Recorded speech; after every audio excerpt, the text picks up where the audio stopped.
નમસ્કાર વિદ્યાર્થી મિત્રો, આલ્ફા વિદ્યા સંકુલ વતી ફરીવાર આપનું હાર્દિક સ્વાગત છે. હું દીપ કાનગડ આપનું આલ્ફા વિદ્યા સંકુલના આ પ્લેટફોર્મ પર હાર્દિક સ્વાગત કરું છું. તમે અત્યારે તૈયારી કરો છો બોર્ડની એક્ઝામની, ધોરણ 10ની બોર્ડ એક્ઝામ, જેની અંદર અવારનવાર બાળકોને, આલ્ફા વિદ્યા સંકુલના બાળકોને અને બહાર પણ ઘણા બધા બાળકોને 100 માંથી 100 માર્ક આવતા હોય છે. તો એ શું કરતા હોય છે? તો કે સિમ્પલી તૈયારી કરે છે. એની અંદર એ પ્રોપર તૈયારી કરે છે, સ્માર્ટ વર્ક કરે છે, જેના કારણે એટલા હાઈ સ્કોર સુધી પહોંચે છે. તમારે પણ બસ એ જ કરવાનું છે. જોડાઈ ગયેલા રહેજો લેક્ચરની અંદર. આનુવંશિકતા એટલે શું? વિદ્યાર્થી મિત્રો, આ જે પ્રશ્ન છે એ આપણે અત્યારે 4 માર્કને સંબંધિત પ્રશ્ન સમજીએ છીએ. ચેપ્ટર છે આનુવંશિકતા. હવે આ ચેપ્ટર ટોટલ 3 માર્કનું પૂછાય છે. તો સર પ્રશ્ન કેમ 4 માર્કનો? 3 માર્કની અંદર આ ચેપ્ટર પૂછાય છે, પરંતુ આ પ્રશ્ન અતિ અગત્યનો છે, મોસ્ટ આઈએમપી છે. મોસ્ટ કરતાં પણ વધારે મોસ્ટ આઈએમપી છે, કારણ કે આને પૂછાવાના ઘણા બધા ચાન્સ છે. આ પ્રશ્ન તમે 2 માર્ક, 3 માર્ક અને 4 માર્ક કોઈ પણમાં પૂછાઈ શકે છે. રેડી? અને 1 માર્કની અંદર તો ખરો જ. તો ખાસ અગત્યનો પ્રશ્ન છે, આપણે સમજીએ. પહેલા પ્રશ્નમાં મને એવું કીધેલું છે કે આનુવંશિકતા એટલે શું? આનુવંશિકતા એટલે શું થશે? તો કે પિતૃ પેઢીમાંના લક્ષણો બાળ પેઢીમાં વહન થવાની પ્રક્રિયાને આનુવંશિકતા કહે છે. પિતૃ પેઢીના લક્ષણો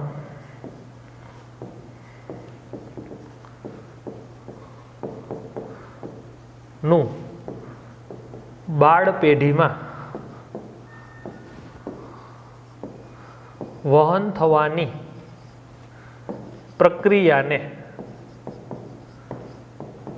શું કહે છે? આનુવંશિકતા. આ આપણે આનુવંશિકતાની વ્યાખ્યા કરી.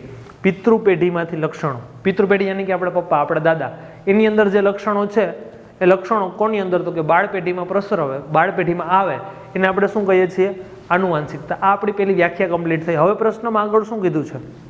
મનુષ્યમાં લિંગ નિશ્ચયન સમજાવો. એનો મતલબ કે મનુષ્યમાં લિંગ નક્કી કઈ રીતે થાય છે એ આપણે સમજાવવાનું છે. ચાલો ખાસ ધ્યાન દેજો મિત્રો. મનુષ્ય યાની કે કાં તો સ્ત્રી હશે કાં તો પુરુષ હશે. ઓકે, જો અહીંયા પેલા આ બાજુમાં જે ચાર્ટ આપેલો છે એના દ્વારા સમજીએ, ત્યારબાદ આ ચાર્ટ તમને હું ડ્રો કરીને સમજાવું. ઓકે, પ્રજનન કરશે જ્યારે મનુષ્ય, ત્યારે શું થશે? તો કે નરની અંદરથી શુક્રકોષ અને માદામાંથી અંડકોષ, નરના શુક્રકોષ અને માદાના અંડકોષ બે જોડાશે. નરના શુક્રકોષ, માદાનો અંડકોષ બે જોડાશે. ત્યારે શું થશે? તો કે નરના શુક્રકોષ અને માદાના અંડકોષ જોડાશે એ પહેલા થયું હશે અર્ધીકરણ. એટલે કે મનુષ્યના કુલ રંગસૂત્ર 23 જોડ છે, એમાંથી અર્ધીકરણ થઈ અને માત્ર 23 થશે. એટલે કે 46 છે, એમાંથી 23 રંગસૂત્ર થશે, પ્રજનન થશે ત્યારે. રેડી? હવે શું થાય છે? તો કે અંડકોષ અને શુક્રકોષ બંને જોડાઈ ગયા છે, પણ જ્યારે જોડાશે ત્યારથી જ બાળકનું લિંગ નક્કી થઈ ગયું હોય. સમજો કે આ જનનકોષ તરીકે શુક્રકોષ, માદાના જનનકોષ તરીકે અંડકોષ, જ્યારે બંને જોડાય છે ત્યારે શું થાય છે? તો કે 50% લક્ષણો માતા તરફથી આવશે, 50% લક્ષણો પિતા તરફથી આવશે. બે જોઈન્ટ થશે, ત્યારબાદ શું થશે? તો કે નવા બાળકનું કંઈક અલગ ડીએનએ બનશે. ડીએનએ યાની કે ડીઓક્સી રિબોન્યુક્લિક એસિડ. 1 માર્કની અંદર તમને પૂછાઈ શકે છે. Okay, DNA deoxy ribonucleic acid. તમારી બુકની અંદર લખી નાખજો, ડીઓક્સી રિબોન્યુક્લિક એસિડ. 1 માર્કની અંદર પૂછાવાના ચાન્સ છે. બીજું કે પુરુષ અને સ્ત્રી જ્યારે પ્રજનન કરે છે ત્યારે શું થશે? તો કે બંનેના લક્ષણો કમ્બાઈન થઈ અને એના બાળકની અંદર લક્ષણો આવશે. તો લિંગ નિશ્ચયન યાની કે લિંગ નક્કી કરવું. લિંગ નક્કી એટલે કે કાં તો છોકરો હશે કાં તો છોકરી હશે. તો કોણ હશે અને એની અંદર કયું રંગસૂત્ર હશે, આ સમજવું તમારા માટે બહુ ખૂબ જ ઇમ્પોર્ટન્ટ છે. ઓકે, સમજીએ આપણે. આ શું છે? તો કે એક અંડકોષ છે,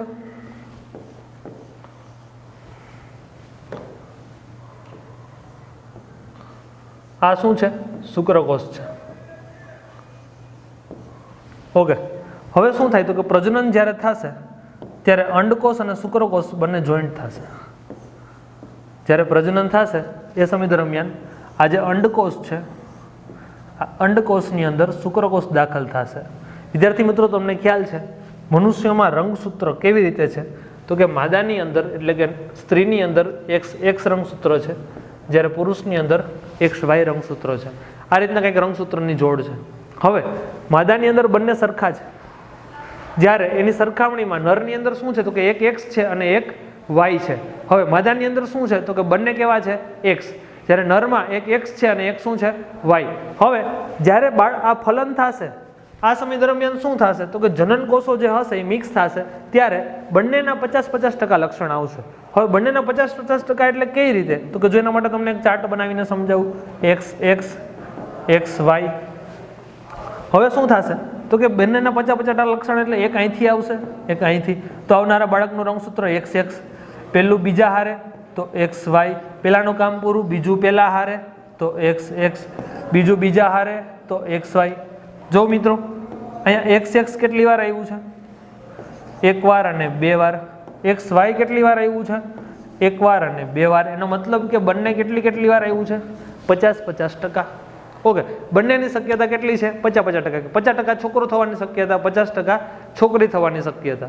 તો લિંગ કેમ નક્કી થશે તો કે આવનારા બાળકનું લિંગ નક્કી કરવા માટે જવાબદાર છે અલગ રંગસૂત્ર. હવે અહીંયા તો આ બે સરખા જ છે, બે એક્સ એક્સ જ છે. અહીંયા શું છે તો કે એક એક્સ છે અને એક વાય છે.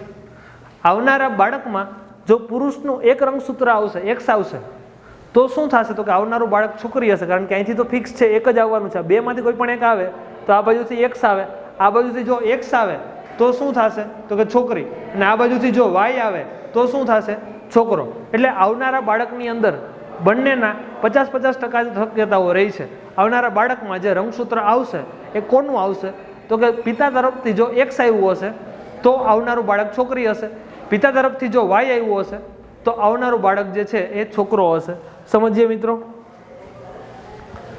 સમજો કે આ માતામાંથી આવેલું એક્સ રંગસૂત્ર છે. તમને એક અલગ પદ્ધતિથી સમજાવું. સમજો કે એક અંડકોષ છે, અહીંયા શુક્રકોષો છે. હવે અંડકોષ દર 28 દિવસે માત્ર એક આવે છે.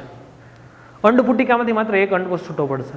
એની સરખામણીમાં શુક્રકોષ અનલિમિટેડ છે, લાખો કરોડોની સંખ્યામાં. સમજો કે અહીં 2 કરોડ શુક્રકોષ છે, ઉપર એક જ અંડકોષ છે. હવે આ અંડકોષ એ આપણું ફાઇનલ પોઈન્ટ છે. અહીંથી શુક્રકોષોને અહીંયા પહોંચવાનું છે. કેમ પહોંચશે તો કે અહીંયા અંદર માદાની યોનિમાં દાખલ થયા પછી આ 2 કરોડ શુક્રકોષ રેસ કરશે. 2 કરોડ શુક્રકોષ રેસ કરશે, એની અંદર જે ફર્સ્ટ જઈને પહોંચશે એ આવનારા બાળકમાં હશે. હવે આ 2 કરોડમાં બંને 50-50% હશે. એક્સ પણ 1 કરોડ અને વાય પણ 1 કરોડ. હવે શું થાય તો કે ઉપર એક્સ છે, નીચે એક્સ અને વાય બંને છે. ઉપર જઈ અને સમજો કે પેલો આ બાજુથી તો એક્સ આવ્યો છે, ઉપર જઈને પેલો એક્સ ચોટી ગયો તો આવનારા બાળક એક્સ એક્સ રંગસૂત્ર યાની કે છોકરી હશે. આ બાજુથી તો એક્સ જ આવ્યો છે, ઉપરથી માની લ્યો કે પેલું વાય આવીને ચોટી ગયો તો આવનારા બાળકનું રંગસૂત્ર એક્સ વાય, તો આવનારું બાળક છોકરો હશે.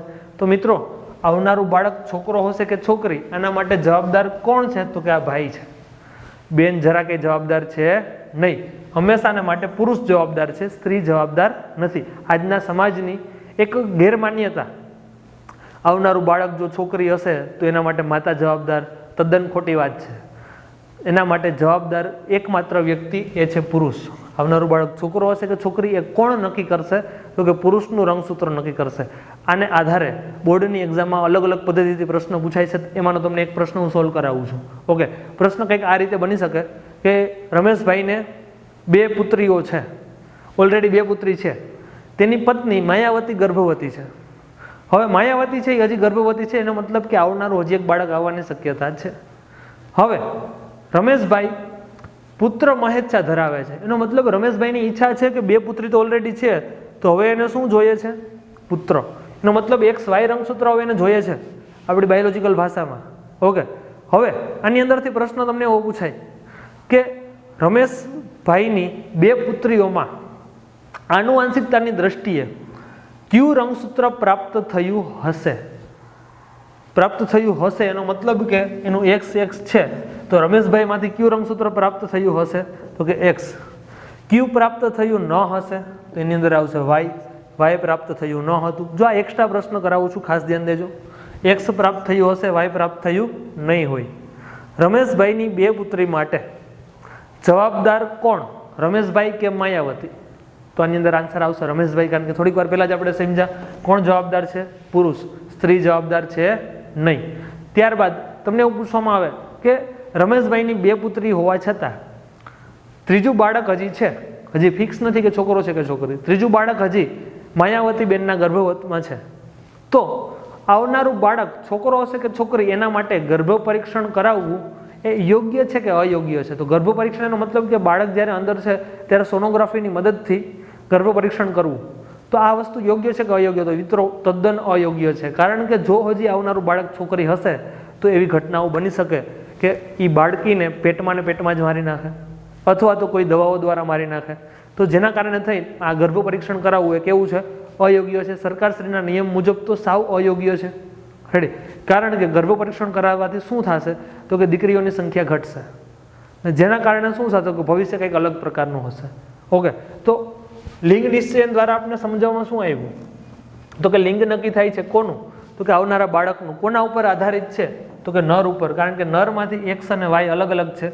એકમાં માદામાંથી એક્સ આવશે, નરમાંથી જો એક્સ આવશે તો છોકરો થશે, નરમાંથી જો વાય આવશે, નરમાંથી જો વાય આવશે તો છોકરો થશે, નરમાંથી જો એક્સ આવશે તો છોકરી થશે. ક્લિયર વિદ્યાર્થી મિત્રો? 4 માર્કનો અત્યારે આઈએમપી પ્રશ્ન છે. 2 માર્કની અંદર આ પૂછાવાના ઘણા બધા ચાન્સીસ છે. ફરી એકવાર વિડીયો જોઈ અને તમે આખો પ્રશ્ન કમ્પ્લીટ કરજો, કારણ કે મોસ્ટ આઈએમપી પ્રશ્ન છે. ગુડ બાય, ફરી મળીશું.